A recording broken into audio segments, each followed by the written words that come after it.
स्वयं को संभालिए माताश्री। देखिए, आपके पुत्र भरत यहीं आ रहे हैं। क्या? नहीं, नहीं पुत्री, उसे वहीं रोक दे। मैं उसका सामना नहीं कर पाऊंगी। उसे वहीं रोक दे, वहीं रोक दे उसे। मत आने दे, मैं उसका सामना नहीं कर पाऊंगी।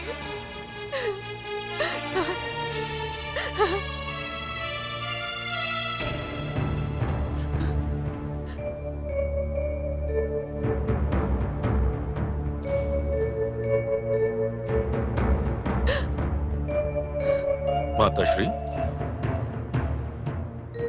माता, मुझे माता कहकर मत पुकारा पुत्र। मैं संबोधन के योग्य नहीं हूँ। मैं तो बापन हूँ, अभागन हूँ। मेरे लिए तो आप केवल माता हैं। ये संबंध ईश्वर ने बनाया है और इसे कोई नहीं तोड़ सकता माताश्री। सब अनर्थ हो गया, सब अनर्थ हो गया। और इस अनर्थ का कारण केवल मैं हूं, केवल मैं। मैंने हंसती अयोध्या को रोती अयोध्या बना दिया। मैंने बहुत बड़ा पाप किया है। मुझे तो कोई क्षमा भी नहीं करेगा। किंतु माता, मैं तो आपसे क्षमा मांगने आया हूं। क्षमा? हाँ माता। मुझसे क्षमा? हाँ। जिसने स्वयं एक जघन्य अपराध किया है, उससे क्षमा? जिसने एक बसे बसाए परिवार की एकता भंग कर दी, उससे क्षमा? जिसने अपने स्वार्थ की अग्नि में अपने सुहाग तक को भस्म कर डाला, उससे क्षमा? नहीं पुत्र, नहीं। मैं किसी को क्षमा करने के योग्य ही नहीं रही। मैं तो दंड की पात्र हूँ। मुझे तो दंड मिलना चाहिए, दंड मिलना चाहिए। नहीं माता, जिस दिवस कोई पुत्र अपनी माता को दंड देने की बात भी सोचेगा, उसी दिवस कलयुग का आगमन होगा। अपराध तो मुझसे हुआ था। उस दिवस जब मैं ये भूल गया कि मैंने मर्यादा पुरुषोत्तम श्री राम के पद चिन्हों पर चलने की सौगंध खाई थी, और फिर भी आपके प्रति मैं अपनी मर्यादा का उल्लंघन कर बैठा।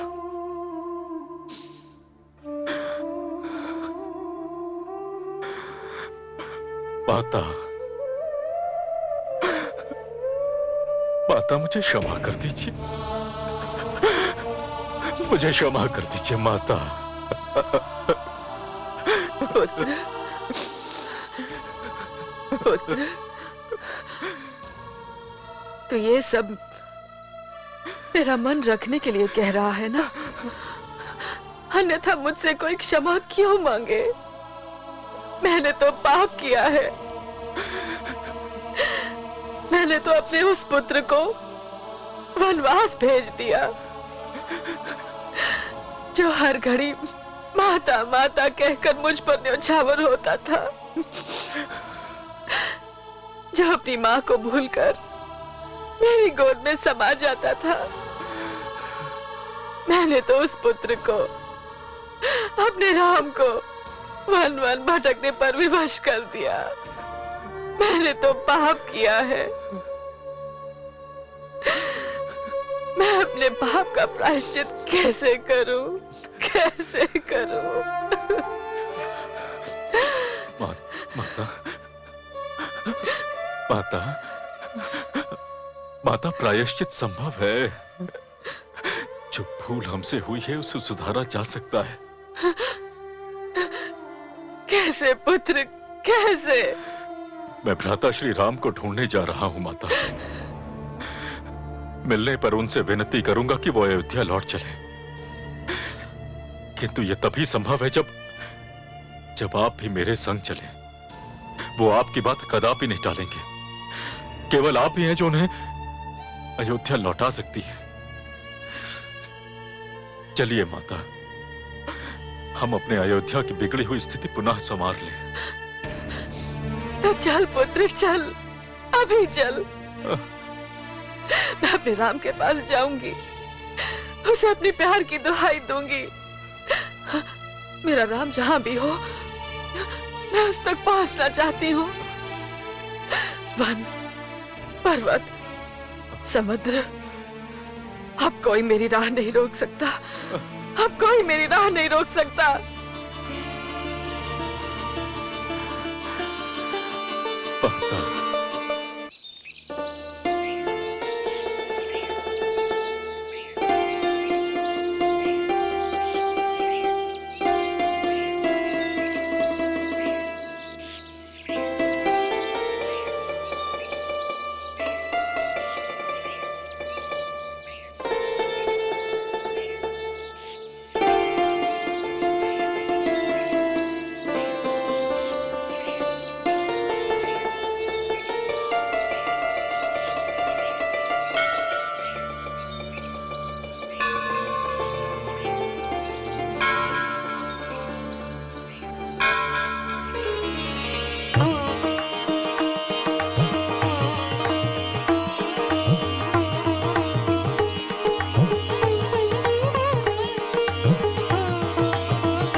वही रूप, वही तेज, वही प्रताप जिसका वर्णन महर्षि वशिष्ठ ने धर्म संसद में किया था।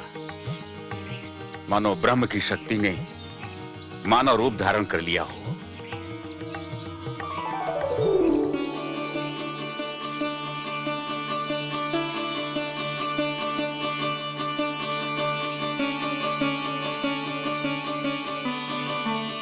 चिरंजीवी भव।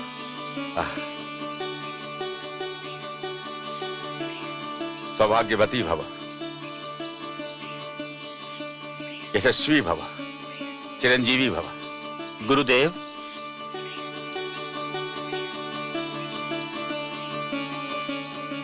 प्रणाम गुरुदेव। प्रिय शिष्यों, स्मरणीय है आज का दिन। आज हमारे आश्रम में वो पधारे हैं जिनके पावन चरण छूने से पत्थर भी नारी बन जाता है, जो इस संसार को पुरुषार्थ और मर्यादा की सीख देते हैं। आज इनके आने से हमारा आश्रम प्रकाश में नहा रहा है। नहीं मुनिवर, इस आश्रम में जो प्रकाश है वो आपके फैलाए हुए ज्ञान का है, उस संयम का है जिसकी आप शिक्षा देते हैं, उस तप का है जिसके कारण समस्त संसार आपको मुनि श्रेष्ठ कहता है। हम तीनों आज यहां आकर धन्य हो गए। शिष्यों, अतिथियों के विश्राम का प्रबंध करो। जो आज्ञा गुरुदेव। यहां से कहां जाने का निश्चय किया है? मुनिवर, यहां से हम चित्रकूट जाना चाहते हैं। पधारिए।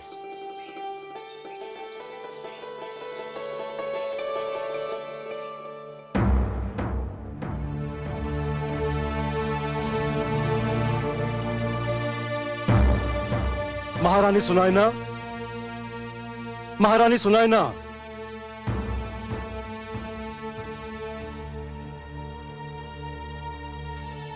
क्या हुआ महाराज? आप बहुत घबराए हुए दिखाई दे रहे हैं। महारानी, अयोध्या में इतना बड़ा अनर्थ हो गया और हमें इसकी सूचना तक नहीं मिली। क्या हुआ अयोध्या में? कौशल्यानंदन राम हमारी दुलारी को लेकर वन चले गए। वन चले गए? परंतु क्यों महाराज? महारानी के कई से वचनबद्ध होने के कारण महाराज दशरथ को अपने पुत्र को वन भेजने पर बाध्य होना पड़ा। क्या? हाँ महारानी, इस दुख को सहन ना कर सकने के कारण महाराज ने अपने प्राण त्याग दिए।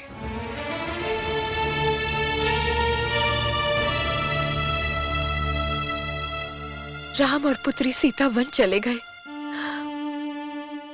और महाराज दशरथ स्वर्ग को। ये तो सत्य ही घोर अनर्थ हुआ अयोध्या वासियों के साथ। हाँ महारानी, यह भी सूचना मिली है कि भरत एक विशाल सेना लेकर वन की ओर प्रस्थान करने जा रहा है। भरत एक विशाल सेना लेकर निकल रहा है, परंतु क्यों महाराज? यही तो ज्ञात नहीं, इसलिए मैंने भी सेना लेकर वन की ओर प्रस्थान करने का निर्णय लिया है। मैं किसी भी मूल्य पर अपने पुत्र राम और सीता की रक्षा करूंगा। महाराज, जहां तक मेरा अनुमान है, पुत्र भरत राम को संसार में सबसे अधिक प्यार करता है। वो किसी भी स्थिति में अपने भाई के विरुद्ध कुछ करने की सोच भी नहीं सकता। जो महारानी कैकेयी ने किया उसकी भी कोई कल्पना नहीं कर सकता था। किसका भरोसा किया जाए? किंतु मुझे अपने जमाता की रक्षा का प्रबंध तो करना ही पड़ेगा। यदि भरत के मन में कोई खोट नहीं तो महारानी, मैं आपको वचन देता हूं कि मेरी सेना भरत पर कदापि आक्रमण नहीं करेगी। किंतु जाना तो मुझे हर अवस्था में पड़ेगा।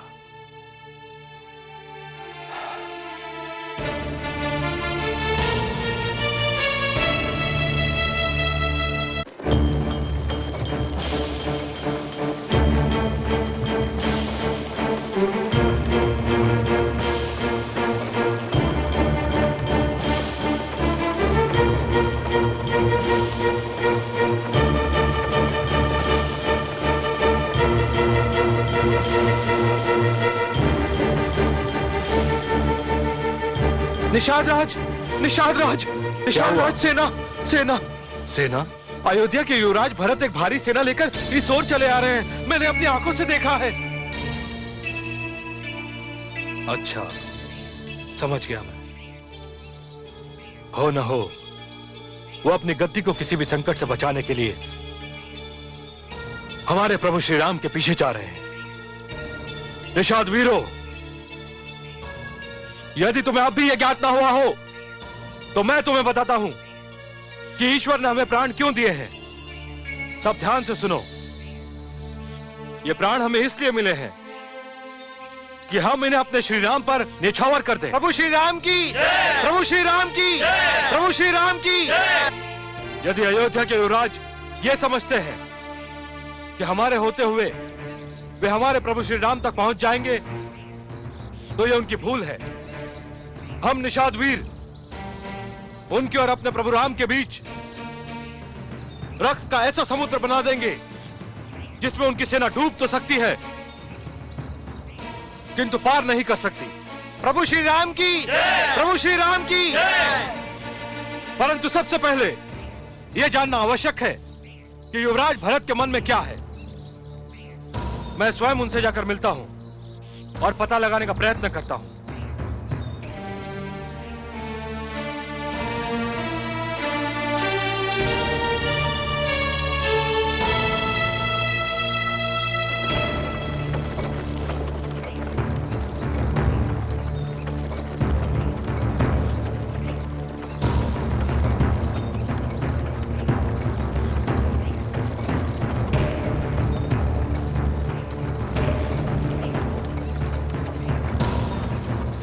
सारथी, रथ रोको सारथी।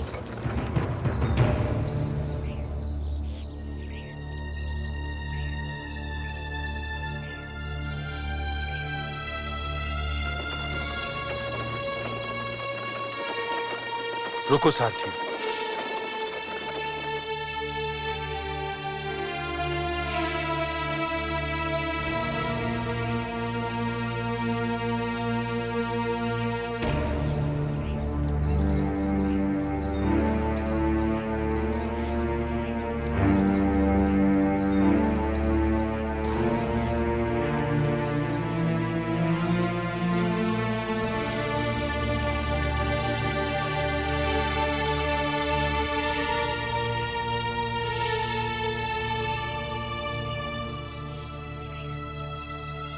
ये क्या माता, आप लोग रथों से क्यों उतर आई? हम कब तक देखते रहते कि हमारा पुत्र तप्त राह पर चले और हम चैन से रथ पर यात्रा करें। नहीं माते, मुझे तो इस मार्ग पर चलने में अपार प्रसन्नता हो रही है। हाँ माते, मुझे तो यूं प्रतीत हो रहा है जैसे इस मार्ग पर कमल की पंखुड़ियां पड़ी हों और मैं उन पंखुड़ियों पर चल रहा हूं। इसी मार्ग से मेरे भ्राताश्री, मेरी भाभीश्री एवं अनुज लक्ष्मण भी तो गए थे। इस मार्ग का तो कण कण चूमने योग्य है। धन्य है, धन्य है। भरत जैसा भाई केवल हमारे प्रभु श्री राम को ही मिल सकता है। संसार में जब भी कभी छोटे भाई के स्नेह की चर्चा होगी तो सर्वप्रथम आपका ही नाम उदाहरण स्वरूप प्रस्तुत किया जाएगा। आप हमें क्षमा कर दें। तुमने तो कोई अपराध नहीं किया। हम निषादों को भ्रम हो गया था कि आप हमारे प्रभु श्री राम का पीछा कर रहे हैं और उन्हें क्षति पहुंचाना चाहते हैं, परंतु आपकी बातें सुनकर हमारा सारा भ्रम दूर हो गया। मैं तो भ्राताश्री को अयोध्या लौटाने के लिए आया हूं। कदाचित हमारे गुप्तचर को आपकी विशाल सेना देखकर भ्रम हो गया होगा। सेना तो मैं इसलिए लेकर आया हूं ताकि जब भ्राताश्री अयोध्या लौटे तो एक महाराज के रूप में लौटे। सेना विहीन महाराज शोभा नहीं देता। किंतु निषाद राज, भ्राताश्री गए किस ओर हैं? वे गंगा पार गए हैं। उन्हें गंगा पार कराने का सौभाग्य मुझे ही प्राप्त हुआ है। किंतु आप हमारी कुटिया में चले, वहीं पर हमारे प्रभु श्री राम ने विश्राम भी किया था। क्या भ्राताश्री आपकी कुटिया में गए थे? तब तो मैं वहां अवश्य चलूंगा। चलिए निषाद राज। चलिए आइए।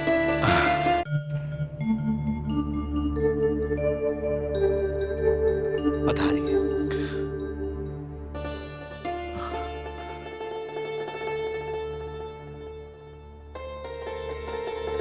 इसी शैया पर हमारे प्रभु श्री राम ने विश्राम किया था। जय श्री राम राम राम, जय श्री राम राम राम, जय श्री राम राम राम, मोरे राम भाग्य। राम राम, पिताश्री के राज दुलारे और मेरे पूज्य भ्राताश्री को इन कांटों पर विश्राम करना पड़ा। ऐसा न कहो प्रिय शिष्य, मैं राम को जानता हूं। वो क्या है और कौन है। उसने इस कांटों की शैया पर भी विश्राम किया होगा तो ये कांटे भी फूल बनकर मुस्कुरा दिए होंगे। धन्य है ये शैया जिसे मर्यादा पुरुषोत्तम की शरीर छूने का सौभाग्य प्राप्त हुआ। निषाद राज, आप ये बताइए कि भ्राताश्री यहां से कहां गए होंगे? उन्होंने मुझसे कहा था यदि महाराज चाहें तो उनसे मिलने चित्रकूट आ सकते हैं। इसका अर्थ ये हुआ कि वो चित्रकूट की ओर गए हैं। अब जिधर भी जाना हो कल ही जा सकते हैं। तब तक आप लोग यहीं विश्राम कीजिए।